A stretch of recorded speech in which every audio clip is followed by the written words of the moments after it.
How do? How am ya? Welcome to the next instalment of the Boozy Man review. You'll have to excuse the voice. I'll sound a bit nasal. I've just come out of the hospital. I've had a little operation on my nose, so it'll sound a bit strange, but should be okay for the next time. So where we're going to start off today? Well, the wine, Riley Hill, commonly known as the Bull and Bladder Bathams. And this is also the home of the brewery itself. So you don't get much better than that for a pint, do you? We'll start off with a little tour around inside, as usual. You got your bandits there if you're the gambling type. This is the large room at the back. Plenty of seating area. And looks like they've still got a dart team going, which is good. Used to be able to play darts 7 days a week when I was young. I used to like my darts. And the glass windows there, the leaded window and the coloured glass, stained glass. That's some of the lovely features of these old pubs. I'm glad we're keeping them going. They deserve to be kept going because they're so much more pleasant, aren't they, than the modern things.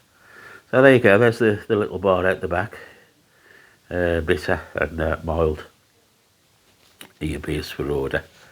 So yeah, there we go. So we're going to pop over the hallway now and have a look in the next little room.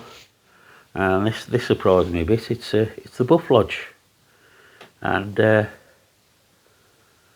asked the gaffer, not the gaffer, it was the barman. The gaffer wasn't there. Sorry about that, but he reckons that there's still all the meetings here, the first Monday in the month.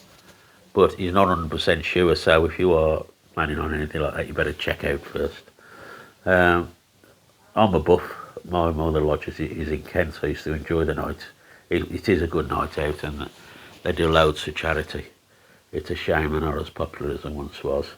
There's some of the old lodge members and the jewels, which in my day you couldn't, you didn't really see them in public. But there you go.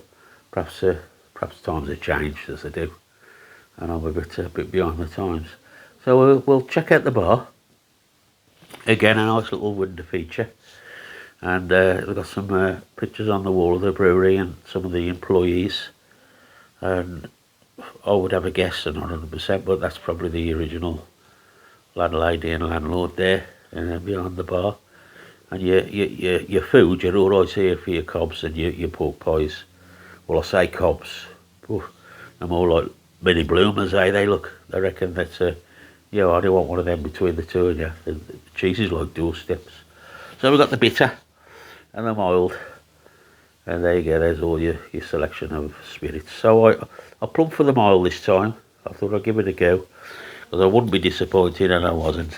A lovely pint of Aiden's mild, and I really enjoyed it, and it was a nice visit. So there you go. So what I'm going to do now, I'm going to a bit of a trek over to Brewood, and I'm going to take you to the Swan. Lovely little village this, and this is a cracking pub. This one, I like to visit this one because it's always got a good ale on, well, good few ales on, and it's a nice, as I say, even the good lady and wife likes to visit here because it is a pleasant little village. And we come at tea time, as you can see, the light's just fading, but gives it that bit of atmospheric look, does it? So I'm getting better, eh?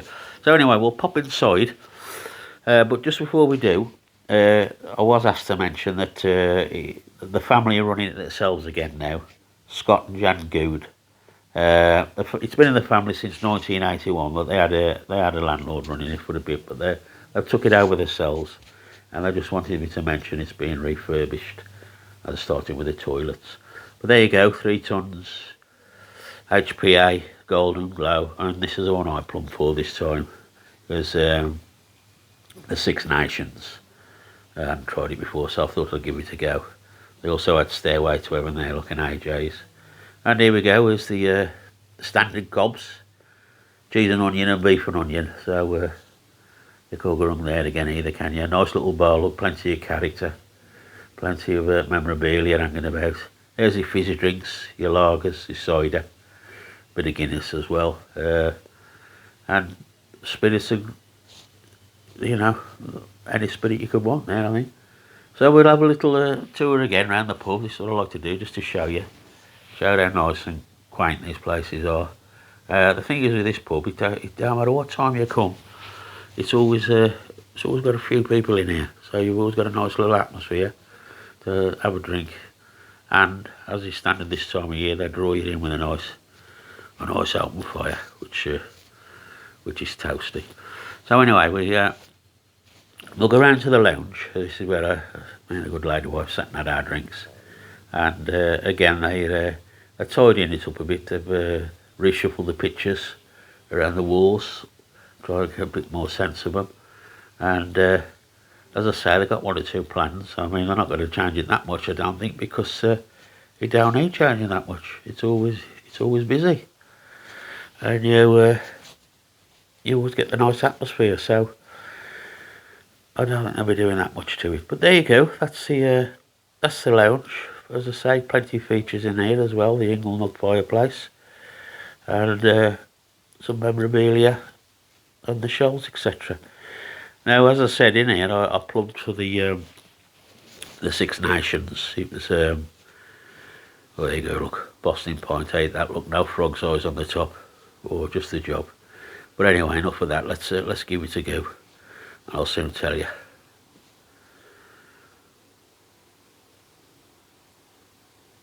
You can't find nothing wrong with that, I tell you. As good as it comes. Thanks again. Don't forget to subscribe and press the like button.